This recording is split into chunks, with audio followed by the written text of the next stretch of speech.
I just restarted the recording. And I was kind of thinking we'd have a few more people in here, but let's start. The idea is open floor for discussion. Right now we're heavily weighted by our speakers. If we would, let's have the speakers introduce themselves and just briefly what they spoke on, what their specialty is. And then I'm going to start asking questions. We'll just create this roundtable discussion. Flora, would you start?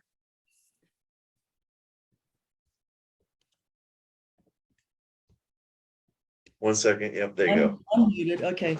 I'm Flora Moon. I'm based in Houston. I do change management for very large companies, and I spoke today about regenerative practice in oil and gas, and actually for any industry.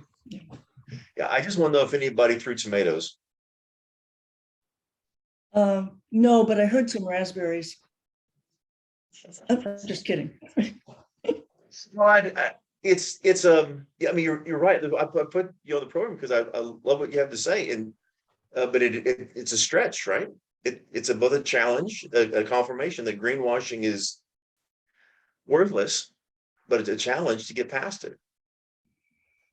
Dirk, you know, introduce yourself next. Yep. There we go. My name's hello everyone. My name's Dirk Cockrum. I'm with BKD. I did a presentation on environmental, social governance, sustainability reporting standards. And that's what I do as a consulting practice.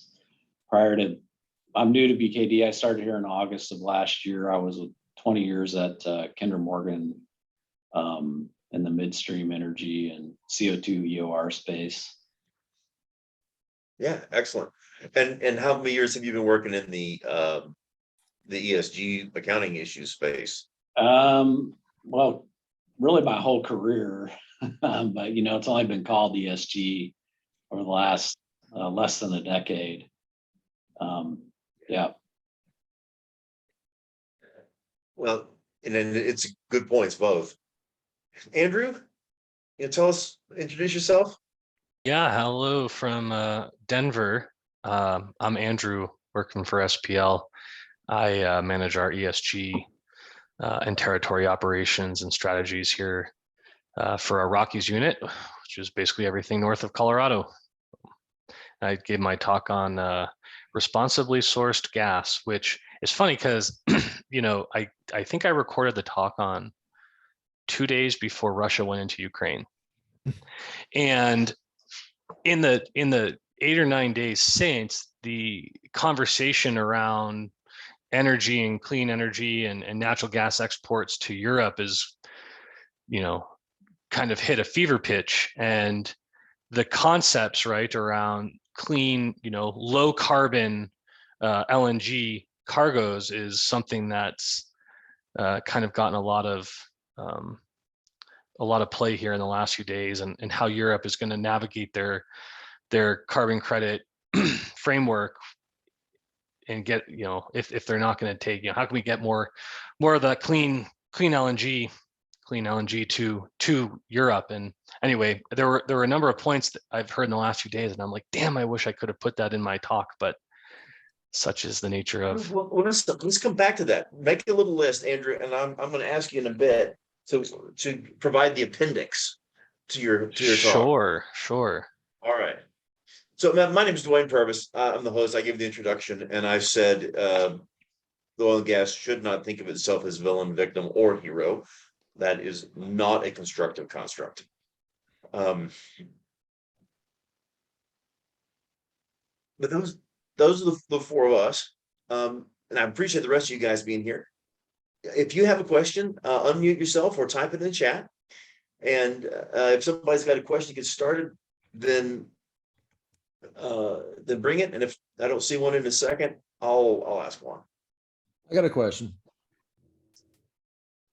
Just bringing up the war in the Ukraine, and my question doesn't have much of a knowledgeable basis, but is there an aspect of sanctions on Russia that is somehow opening opportunities for, I don't know, alternative energies or, markets for cleaner technologies, perhaps including cleaner fossil fuel technologies as part of putting the sanctions on Russia, or part of Europe adapting to not having that Russian source?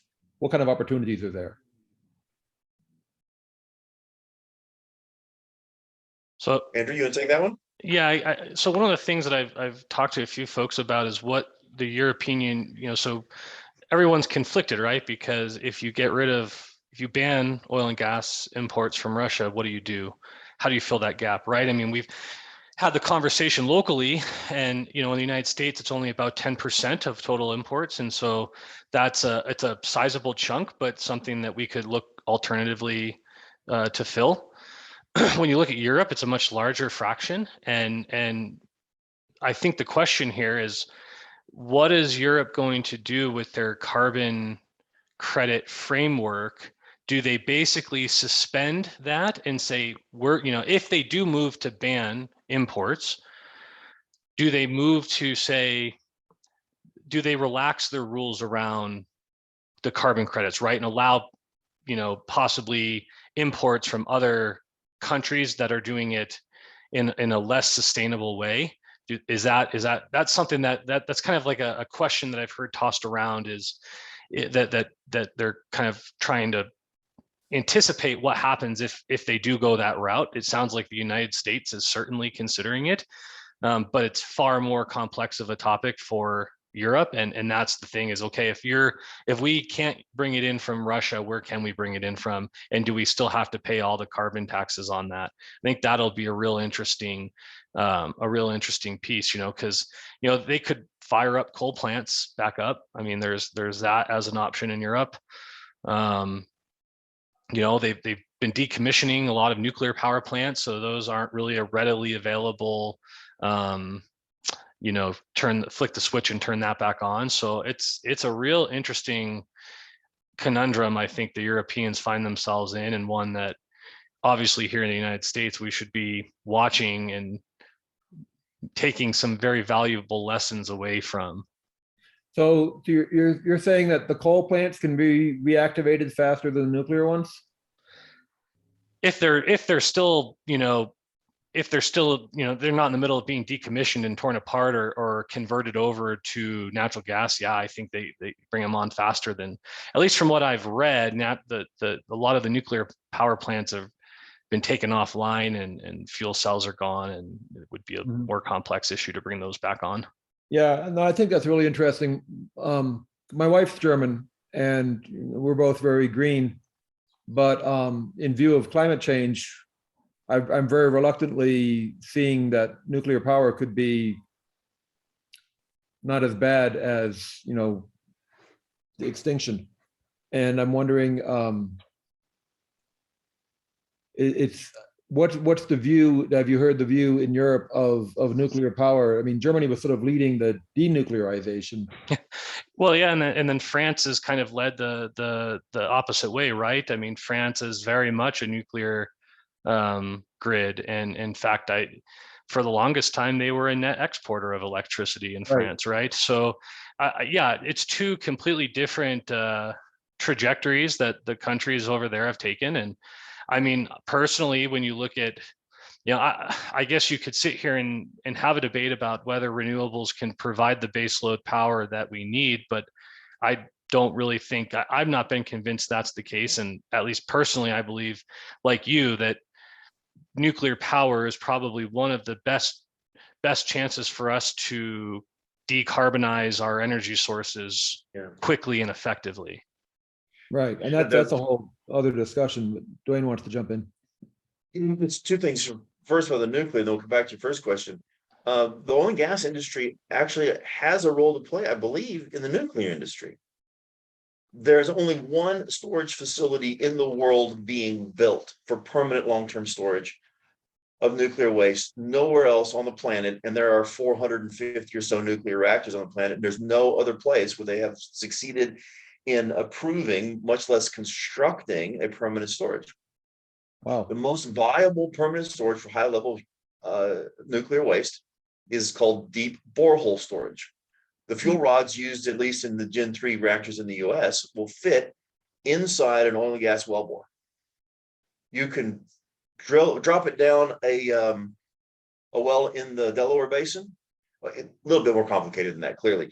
Lower it. But you've got a 2-mile long tunnel that's 8,000 feet below the surface, including about 3,000 feet of evaporites.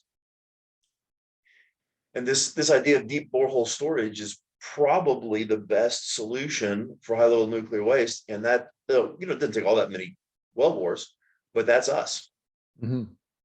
The second thing that I worry about oil price, not worry, but I think oil price affects the transition, is that $100, $107 creates a tremendous incentive to do something else. Yeah. You know, the OECD peaked its oil demand in the mid 2000s when oil price was over $100. And I think what we're going to see is a pretty harsh whiplash here. I think people may get overextended, and then when prices come back down, it'll get hurt real bad, and that'll damage the industry. But the longer the prices stay up, the more we suffer a different kind of damage. Well, the industry does, because you start eroding demand, and then you increase the probability of a different kind of reversal, an unexpected decline in demand when you're growing supply. Mm-hmm. So I would much rather see a steady price of oil for a smooth transition, in that it causes less pain.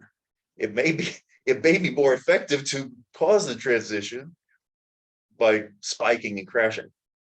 Well, that kind of connects to my question about the war, because we're in for some kind of pain. And is it more like our children's pain, or can we bear it now? And it's all risk assessment, because none of us are certain about what's going to happen, but the planet's on kind of a dangerous trajectory. And do we try to transition gradually, like you're saying, and maybe spread the pain out so it's not so bad over a long time? Or I'm not saying we should create shocks, but do we accept that shocks are part of trying to get to where we need to be? Yeah, it's a great point. And shocks are almost certainly part of the next 30 years. What we're trying to do is replace the foundation of an existing house. Yeah, good. While we're living in it. While we're living in it. Yes, that's right. While we're living in it. But thank you for that question. Thanks for that question. Was there one of you other guys have a question?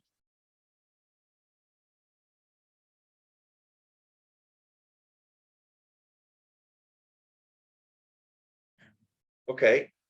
For each of the other speakers, do you see S-curve adoption in your field of study? Do you see S-curve adoption in accounting, in value systems, and in gas certification, or is this going to crawl forever and never make it very far? Flora, you want to take that first? So we had kind of a conversation about this in our lunch breakout. What's it going to take, incremental or total cataclysmic system change? And so I talk a lot about externalities and how externalities give businesses an out, and the financial industries an out for not being accountable for the things that we now have to face. And so what I think is that it's all tools on board. So whether it's at the corporate CEO level club, at the investor level, which is an advantaged level, at the social justice level, which is because we need to right the wrongs of for the global, on behalf of the global South, or at the individual level, and that comes down to scope 3. Yeah. So, My thermostat. I've tried to change my thermostat this winter. Yeah, but I mean, but it's like more than that. It's agency, right? It's not just what we can do to delay massive change, personal change.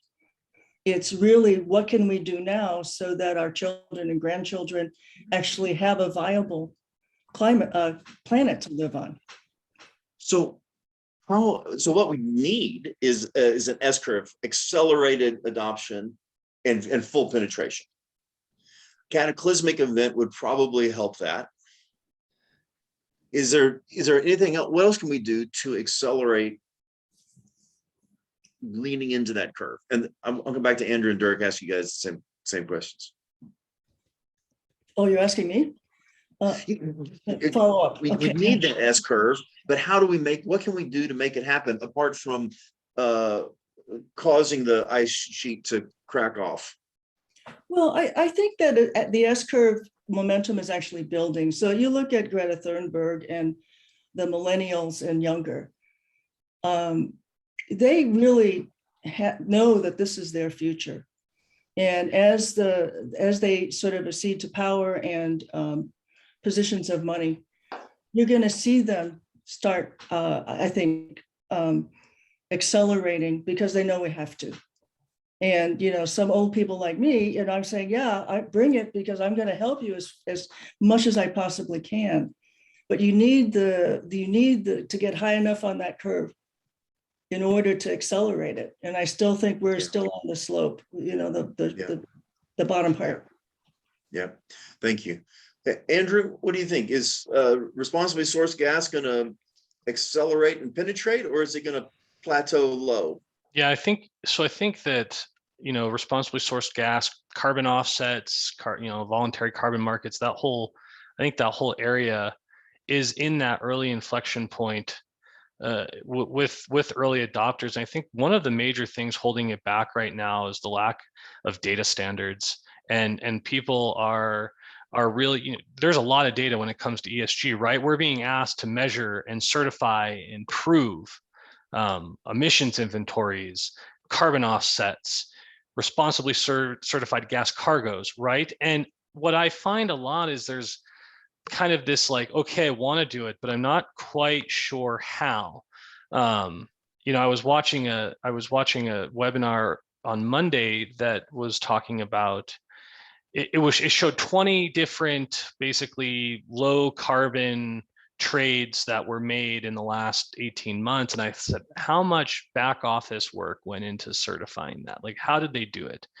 And so to get it mainline and to really accelerate that adoption, I think you really need to, and there's I think stuff coming on the market now, and there's a lot of early adopters who are working through data standards and how do I go about tracking the data and then proving it without real solid framework. And I think that you're starting to see things like that emerge. But for me, that's one of the things I really see kind of holding back some of those efforts. That's a great point, Andrew. And I think, Dirk, would you address this? It's not the same question, but it looked to me like, from a little bit farther away, that the accounting world, when we started into sustainability measures, fractured. And there were, 6 or 12 standards that different people created with different degrees of success. And it looks like they're just now starting to merge into something that can be large enough and functional enough to be powerful. Is that the right story? If it is the right story, what process would you recommend to the responsibly sourced gas world and the other parts of the world that need to make uniform standards to make it more efficient and more effective? Well, I think that is the right story. Although if you're responsible for ESG reporting at a company, sometimes you wonder if it's the right story, because every year you get asked to do something else, even if it's in the standard. But yeah, that's what's happening. They're being consolidated, in the international by the international financial accounting standard setting organization. How long that takes to get adopted in the United States, we'll see. We don't follow international standards in the United States. We follow US GAAP. But it is being consolidated, and it's not that hard to figure out now. I think people use that complexity as a reason to not do things sometimes. Because it's really not that hard to figure out. There are a couple of different camps you might go down. Depending on who you work with, they'll point you down one direction or the other, but there's really just a couple different routes that most organizations take. So if Andrew is working with folks on a unified standard for gas to minimize emissions, what process for standard setting, or what lessons could you learn about process standard setting from the accounting process that's pretty far along to the gas emission standard, which is not as far along? Yeah, well, the accounting standard setting process has got a very strict governance structure. And so like what you see now with responsibly sourced gas and a lot of other certifications, many of which have had great success, by the way, like, LEED certified buildings is one that people are really familiar with. Those are not independent standard setting boards. I mean, the same people who write the standards are the ones who certify you to those standards. There's no, in some cases, not a kind of an objective third party either creating the standard or, judging people on the standard. But nevertheless, some of those standards have had great success. But, in the accounting world, it's just a premium put on independence and,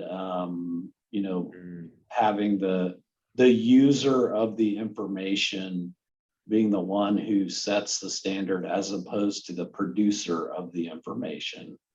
Yeah, it's a great point. And that's actually the role I think that Andrew's playing at this point, right? When you talk about taking it into a professional organization to do it, that could, especially if you could get some other professional organizations to collaborate on it, like they did on reserve definitions. So you had a multi-organization cohesive standard. You could maybe formalize it faster that way, huh, Dirk? Yeah, I think and then Andrew. The reserve example is a good example of a path to follow.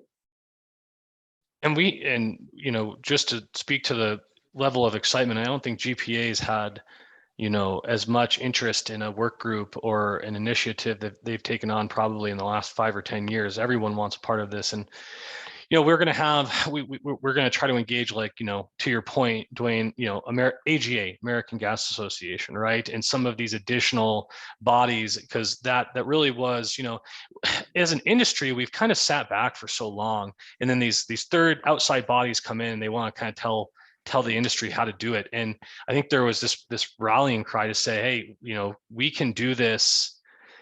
Let's do this as an industry, right? And set the standard ourselves. And, again, I think when you look at the standards out there, you kind of run into this subjectivity with some of these third-party certifications where there's like an element of objectiveness that like is hard to define.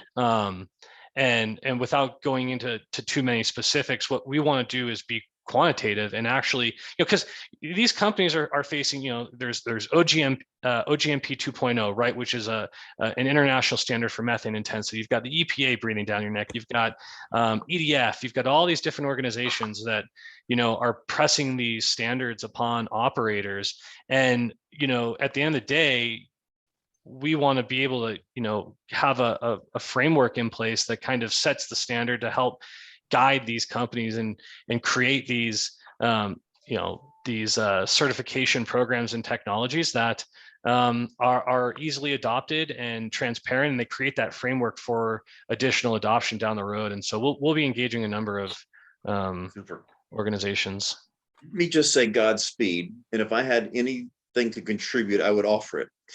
But I am so glad you are leading that charge. So Dirk, Flora, and Andrew think that in their areas, it's going to be an S-curve adoption with deep penetration.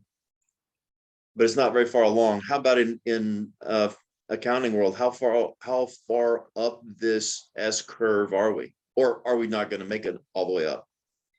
I kind of feel like it's a bunch of mini S curves that maybe if you take a step back, it seems like maybe one S curve, but when you're living it, it seems like there are these, as you said, these cataclysmic events.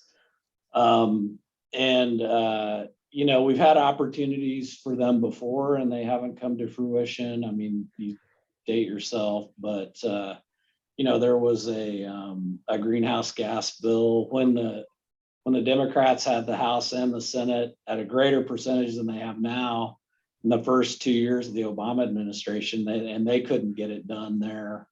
And so, will it get done something at that level, which I really think if you're gonna have complete full penetration quickly, it's got to be done at the congressional level. I don't think that's going to happen. So it tends to be these small things that, again, I think it's all the scale in which you look at it. 30 years from now, if you look back, it might look like one giant S curve, but when you're living it, it seems like a bunch of little mini ones.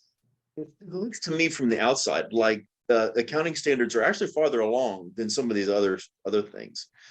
What really would trigger a bunch of movement would be a carbon tax or a carbon dividend is the more popular way to think of it. It seems like there's actually a good deal of support in the public for it, but not nearly as much support among the politicians. And it seems like the best research I've read says that would do a lot of good for us, maybe, especially with a revenue neutral plan. What are your thoughts on whether that could be both if it did happen and the feasibility of it's happening? Dirk, can you take that first? Hey, listen, feel free to punt on that because I don't want you to have to be on the record endorsing carbon tax. There are a lot of kind of purity from an emitter standpoint. It's kind of got a nice equality. If you're a higher emitter, you're gonna pay more in tax. It would definitely incent lower emissions, absolutely. And the good thing about being a little bit late, like the US is, if we do eventually get there, is there's been a lot of experimentation even at the state level, and now like Canada's having, and at a federal and provincial level, kind of learning a lot of lessons that we can consider. I just think it would be economy wide. It would hurt, right? Voters. And I think, as a politician, you're not popular when you are, your name is associated with a tax that affects everyone. And, if you're progressive and want a progressive tax system where those who can afford more pay more, that's not what a carbon tax would do. It would be the hardest hit low income people who it would be at least all the proposals I've seen don't consider income. So I think that the Baker Schultz. Hang on. I've looked at this carbon tax question, and the proposals I saw definitely had a rebate for incomes below some threshold. Yeah, you would have to do something like that, right? Yeah. So the Baker Schultz carbon dividend plan that's promulgated at this point by the Climate Leadership Council based in DC does have this feature where it's revenue neutral. It collects, so it's paid. Rich people will end up paying more, maybe a lower percentage, but more. But all the money goes into a fund that's then redistributed on a more equitable, on a more per capita kind of basis. And so the people the lowest end up being okay or better off. I think you need so that. Yeah, if they can fill out the form and do the paperwork, have that capability, right? I mean, those things aren't, there are definitely execution challenges. And then, yes, there are. There's a distribution of wealth, which isn't, I just think it's hard to get I think it's going to be very difficult to pass. I think it could be a great thing in terms of incenting lowered emissions, but very difficult to pass. Can I ask Andrew? this related question? So, I'm sorry, let Andrew go, but then I Please have go ahead. Well, I heard that some of the executives in the oil and gas industry are actually in favor of a carbon tax because of the predictability of it, mainly. And I'm wondering if some of the politicians are actually lagging behind industry, if anyone has any insight on that. So the API has officially endorsed a carbon tax. Now, it's easy to say that it could be for predictability, and you'd much rather have something that's fixed from the beginning and stays constant. You'd much rather have something that you have some say in. But there was a big scandal last year about by a person who left Exxon, saying that the only reason Exxon was supporting that, and the only reason API did it was because they had the support of people like Exxon, is because they thought it would never happen. His assertion was that it's political, it's not a genuine belief. I think it's pretty dangerous game to say, here's a gun, please shoot me, and believe that someone's not going to do it. I agree. So I'm inclined to think that the API really legitimately supports a carbon tax. Yeah, it's interpretive. I think too, a lot of companies already have an internal, have explored, priced what a tax would do to them. I mean, they just publicly disclose that. And that's one of the arguments you hear people make, like they're already considering it in their capital allocation.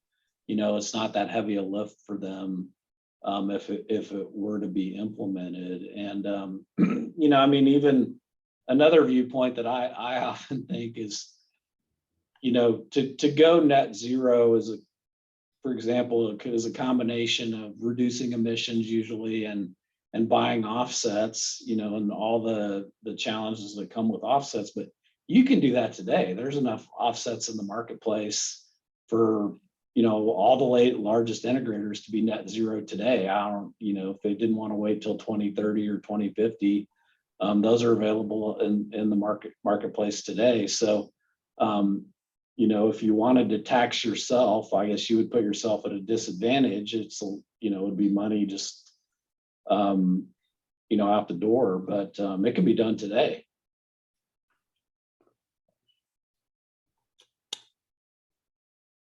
I do think the will is changing, but it's the commitments, the ideas, the commitments, those always precede the actions.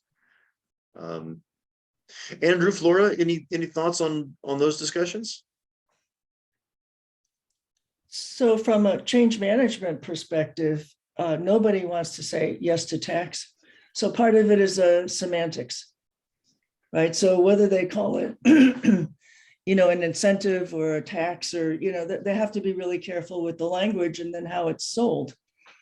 And people don't go to dentists because it's good for them. Most of them go because they have to, right? And so it's sort of looking at that. I view it in that form. Yes, I go to the dentist. I don't always enjoy it. And I try and go before I have to. So that's really the position that we're in now. Nice. I love that analogy, Flora. Yeah, would you please run for office? Actually, we have, she's not in the session right now, but we have Robin Fulford. Hi, how are you, Juliana? Good to see you. Hey, sorry, I was in the wrong session. But you're welcome wherever you are. You're welcome wherever you are. We have one person in the conference today who's running for office.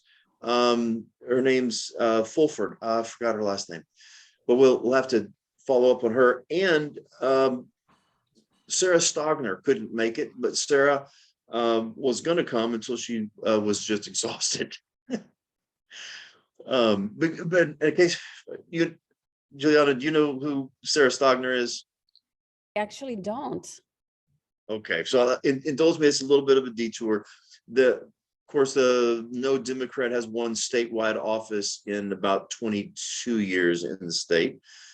And so the Republican primary is the de facto election for the new railroad commissioner.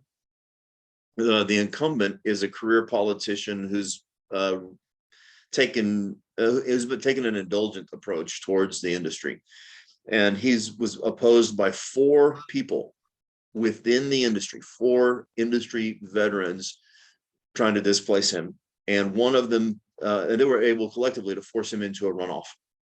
And so he now has to beat this young, passionate activist, really. Although I'm not sure that she's all that.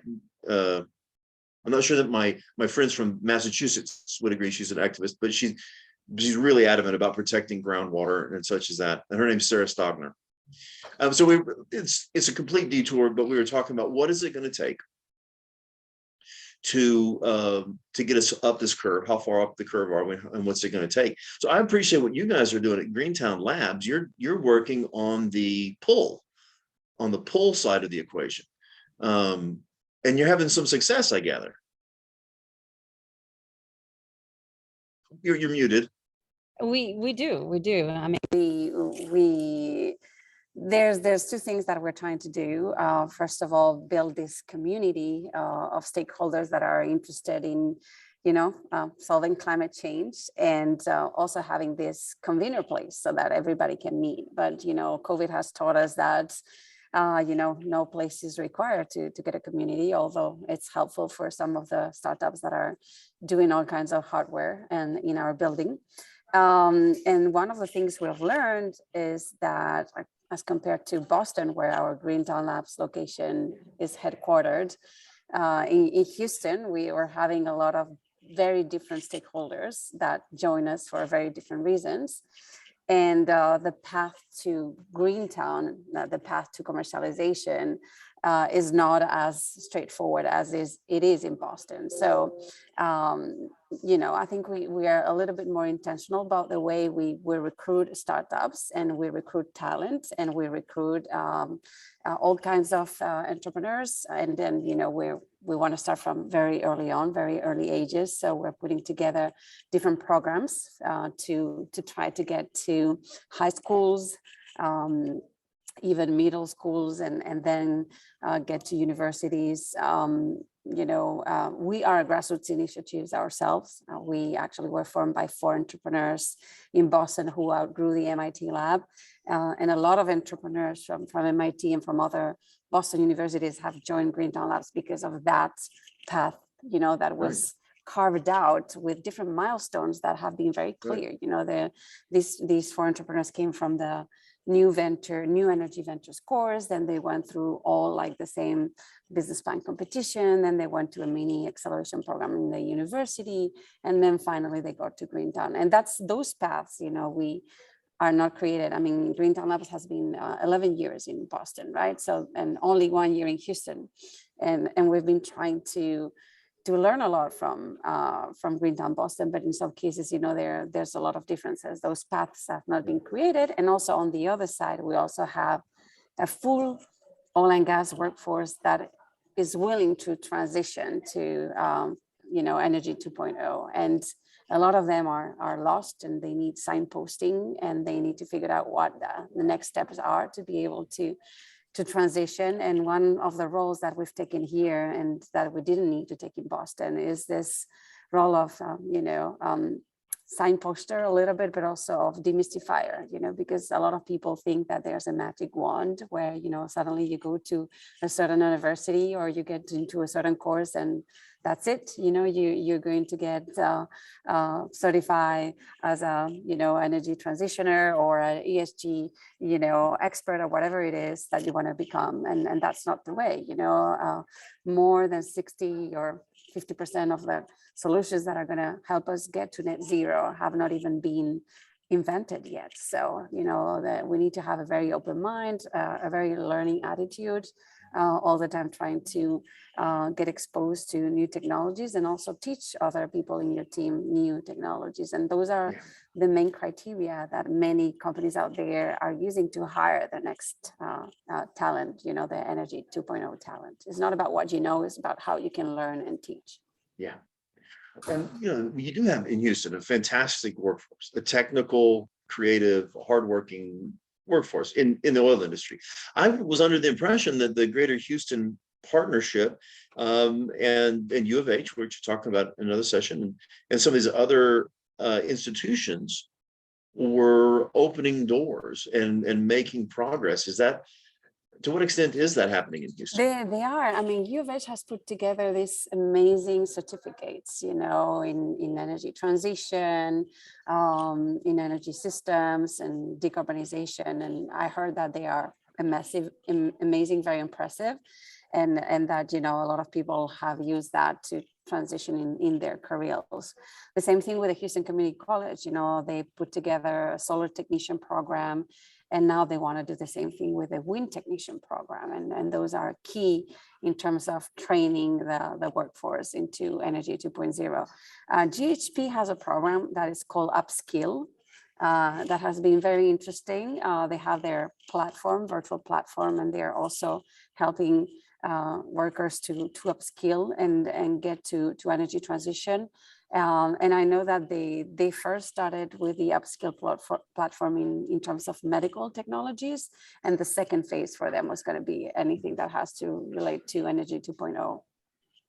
What we were talking about when you came in, and notwithstanding the little detour about the road commission election, is S-curve adoption. Whether it's going to happen and how far along we are. How far along do you see Houston and the energy industry in Houston, if they're separate, along an S-curve paradigm shift into deep, great fast acceleration and deep penetration? I think we're halfway through, you know. I think there's a lot that has been accomplished in 10 years, you know, much more than we are actually credited for. You know, there's companies out there that have gone through the full transition, like Ørsted or Engie and many others that have truly gone out of carbon-based fossil fuels, you know. Others that are looking more like the portfolio approach, like Chevron, you know, they're still using oil and gas as, you know, motor or cash cow for growth, and that's funding the energy transition. And they're also looking at decarbonization technologies. So you have, I think, maybe different companies at different stages of the S-curve.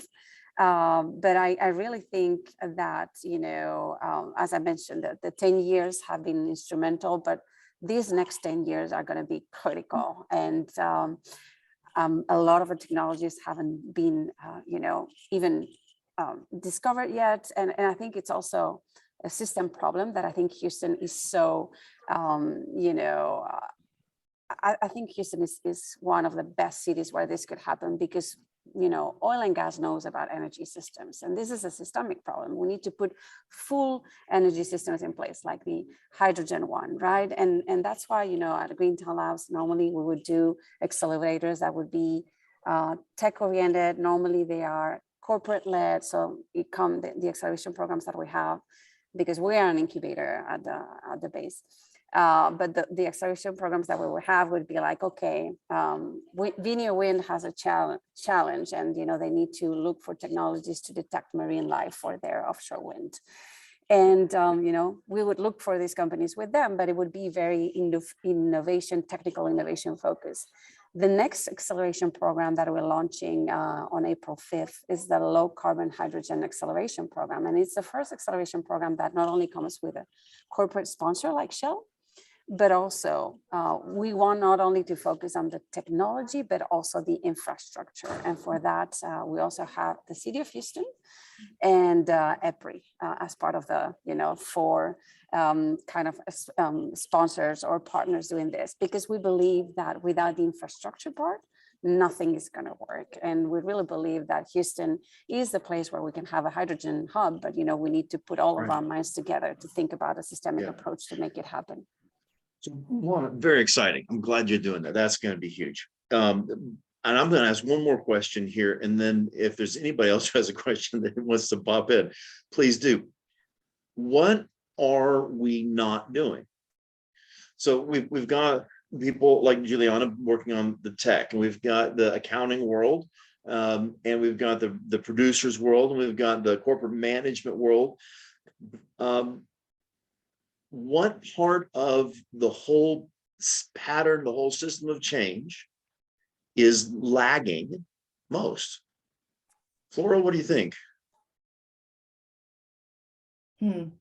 I think I'm going to defer and then answer second. I don't think I want to take the first shot at that one either. I don't know where the laggard is. Andrew, Dirk, what do you think?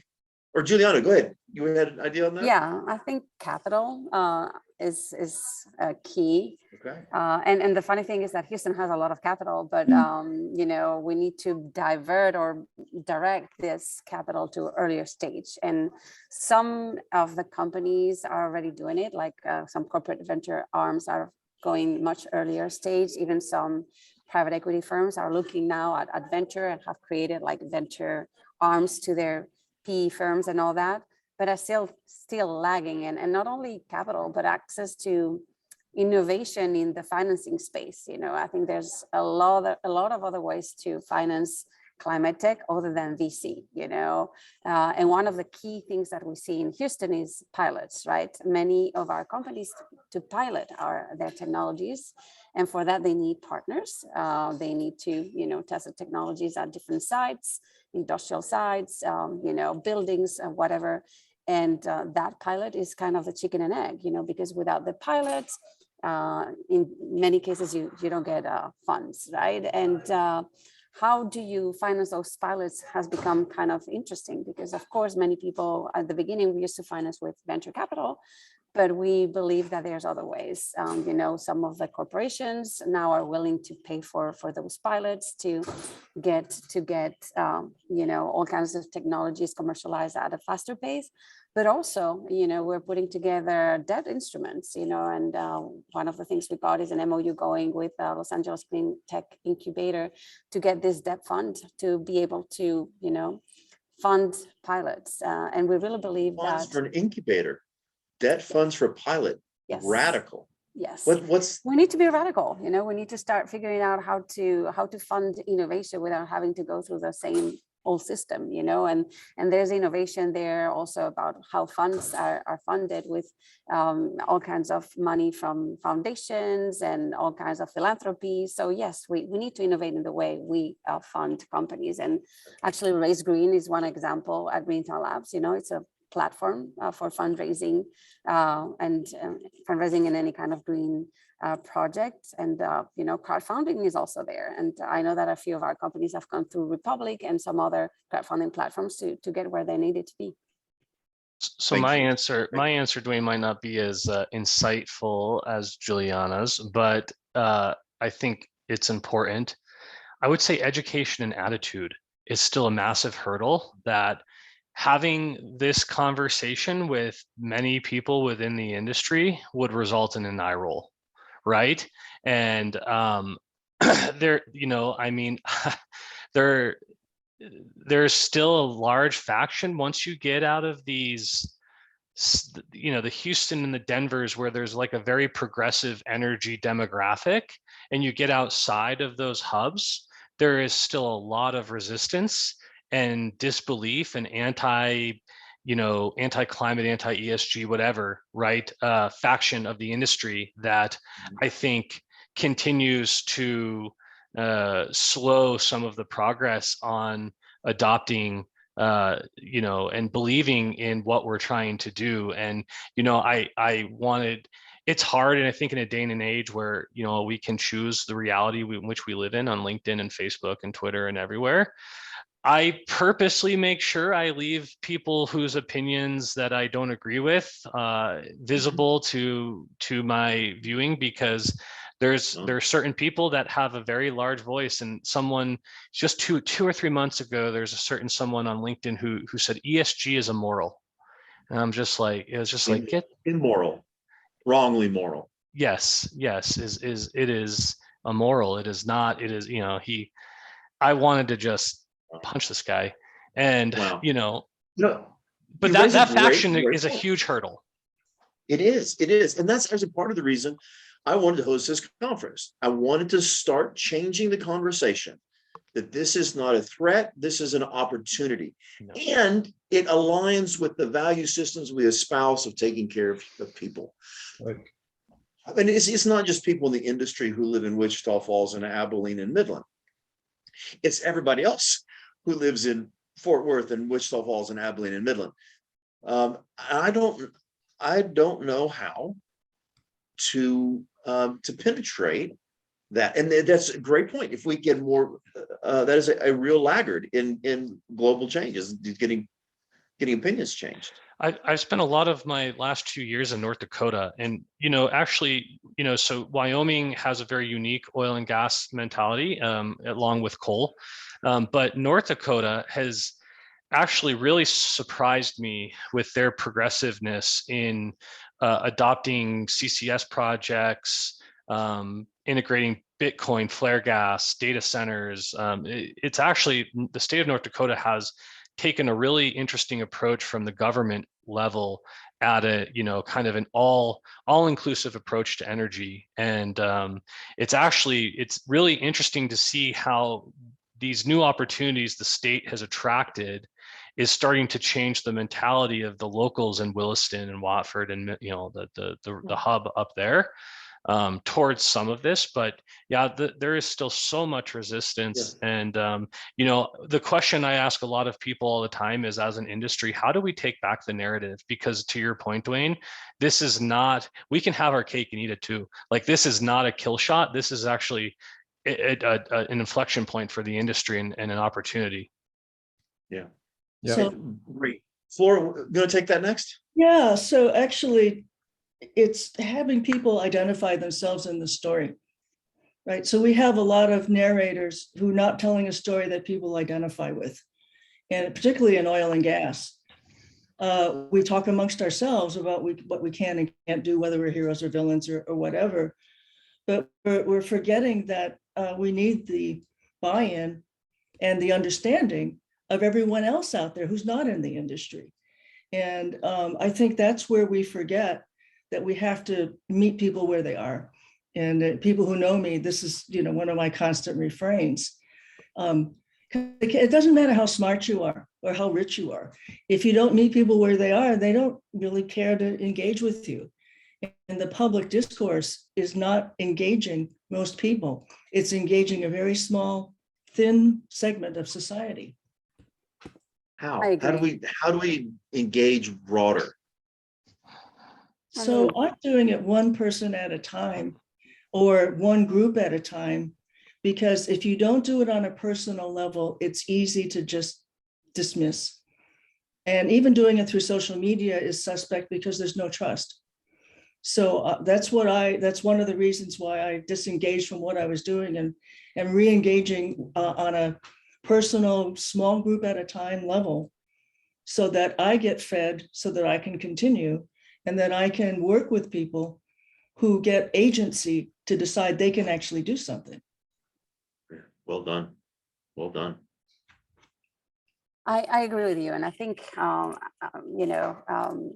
one of the big differences between Houston and Boston is that in Boston, we don't have to convince anybody. Everybody is an activist, right? In Houston, I think we bring down the narrative to the business case, the opportunity and the data. And I think that's key, because one of the things that people don't understand is that climate tech is also about oil and gas, making oil and gas cleaner might be actually having a bigger carbon footprint impact than just, any other way to do renewable energy, and that's something that a lot of people can understand, how to make it cleaner, how to decarbonize it, how to make it more efficient by making it more efficient, therefore making it cleaner.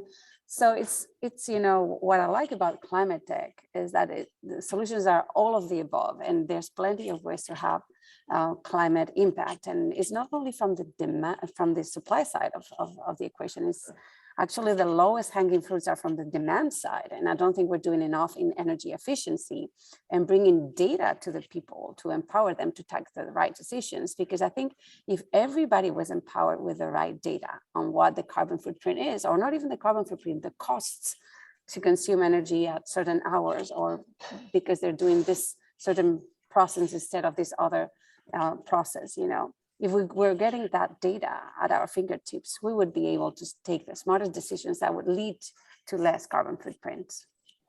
To that concept, Juliana, has a lot of faith in people. I don't know. I've heard that argument before. I'm not sure I disagree, but guys, if somebody needs to leave, please go. I'm going to roll this on a little bit longer. Do you think that people would respond to reliable knowledge? What knowledge do they most respond to, and how do we get it to them? The knowledge they respond to is a knowledge that is attached to a dollar sign. Everybody understands dollar signs, and a lot of the right decisions that impact, you know, your carbon footprint are actually attached to dollar signs, because you're saving water, you're saving electricity, you're saving all these things that you can use in other things, right? So I think bringing that narrative to the cost savings instead of just, you know, being flower power about we need to save the world, I think is the way to go. It's about bringing this kind of decisions that, you know, are common sense instead of just being a political view or another. Yeah, but the problem is that with data has been hijacked.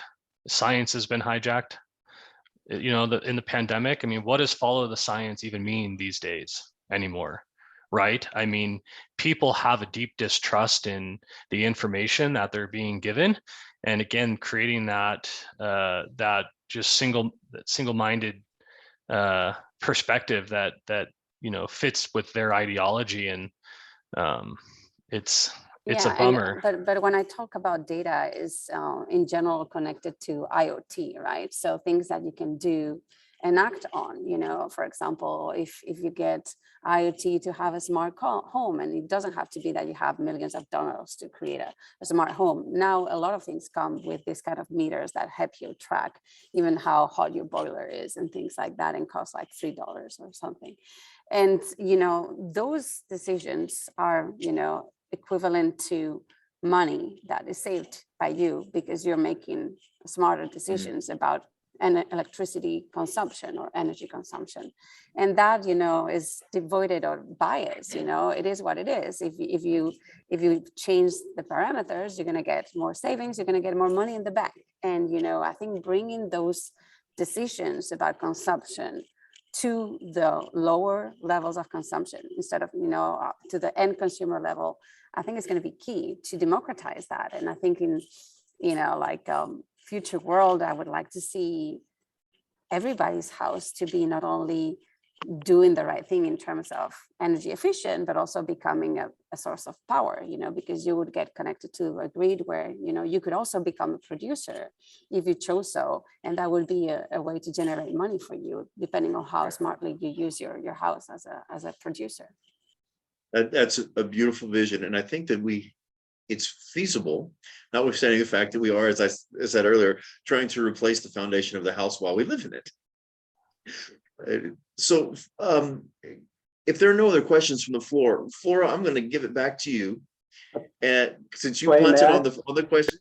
Oh, please go ahead, Jamie. Yeah, Dwayne, I'm sorry. If I could just make a small point and then see if your panelists have any questions about it. On the S-curve, sometimes technological innovation changes the slope of the S-curve rather dramatically. And so I'll comment from the perspective of separating general environmental good as a generality and specifically lowering greenhouse gas emissions as just one narrowband part of general environmental good. And so if we're talking about climate change, we're really talking about that narrow band mostly. And the point is on the technological change is that there currently are, and in the next couple of years, will be a significant number of satellites going up that are going to be capable of making detailed, both spatial and temporal measurements of methane and even CO2. And it speaks to a point, I think, that one of your panelists made earlier about high quality data and the necessity to try to acquire that. And I think this is going to be a significant change in the S-curve, because once you're able to in a standard sort of way, measure, say, methane emissions in a volumetric sense, tons per whatever, that everybody can see across different phases of industry are basically making the same measurement, you can really see what comes out of a cement plant versus a refinery versus a livestock field versus a mine and versus individual houses in a neighborhood and so on and so forth. And once you can make those measurements, then hopefully governments can advance to, I'll say, slowly implement some regulations that will tighten with time, but at least can be generally accepted as being an across the board sort of regulation for all industries. And once the regulation is made, then you just step back and let the free market work in terms of individual people and industries figuring out how to meet the regulation. But you can't make a decent set of regulations without having a decent database to go on. And it's satellites, in my opinion, that are going to be the game changer here in the next couple of years for what we're all talking about. So I'll just stop there. Great point, and I just wanted to make that point. No, it's a great point that the ability to resolve methane emissions down to a house level, as I understand, may even be possible, are going to very well change the way people think about it. And we're better off to adapt now, or to start adapting now, than after the EDF tweets a picture of our well site taken from space. Right. Well, sure, Listen, and there undoubtedly are going to be some things that come out of this sort of data gathering that are completely unexpected. And I don't know that this will be true, but we all do know that, as Daniel Jurgen described it, we're going from the era of big oil to the big dig. From now on, mining is going to have to be 5 to 10 times what it is currently around the globe in order to fund all the bits and pieces of the energy transition. And we may find out things like the amount of greenhouse gases emitted by making wind turbine blades just makes wind turbine blades a really bad idea. I'm just making that up as just an example, but there will be some very unexpected things that come out of the ability to do global data measuring of greenhouse gas emissions. And I think that is the key really to where we're going to go in the next 10 years. First, we measure, it's not a linear, we fix it. It is not a linear path. We're almost certainly going to have dead ends. So certainly a multi-step process, and probably some of those steps are going to be dead ends. Listen, let's go ahead and wrap it up. Andrew or Flora, do you guys want to say one last thing? Add your piece. I just want to say thank you. I think this was a really, really interesting experiment, and I appreciate all the hard work that you went into this. And I encourage everybody to develop agency in the people that they know. Let them know how they are part of the story and part of the solution, because we do a lot of shaming about how we're all guilty. I think we all have the opportunity to be part of the solution. I love it. And that is a beautiful note to end on. Hey, thank you all for being here. You can enjoy the recordings, and we are going to have a live happy hour BYOB starting at 3:30. Check out the exhibit hall and the sponsors, and ping me if you need anything. Thanks, guys. Thank you.